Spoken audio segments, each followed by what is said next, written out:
Welcome to Not Milk Never Milk. Subscribe if you're lactose intolerant. In this video, I will show how to make drinks using Milo. Start by deciding hot or cold and measure 2 tablespoons Milo per 1 cup liquid. Heat milk or warm water for a cozy drink, or use cold milk and ice for a refreshing version. Stir vigorously until smooth and add sweetener if desired. Finish with foam or a sprinkle of Milo on top for garnish and serve immediately. Heat 1 cup milk until steaming but not boiling, then add 2 tablespoons Milo and whisk briskly until fully dissolved and frothy. For a creamier finish, use a milk frother or vigorous whisking to create a light foam on top.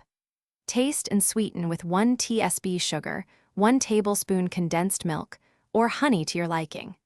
Pour into a mug and optionally dust with a pinch of Milo for a cozy presentation. Make a quick paste by dissolving 2 tablespoons Milo in 2 tablespoons warm water to avoid clumps, then add 1 cup cold milk and stir until smooth.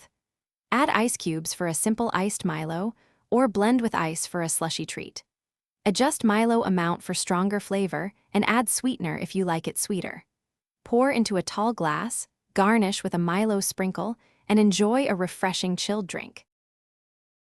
Thanks for watching. If this was helpful, leave a like and consider subscribing. See you next time.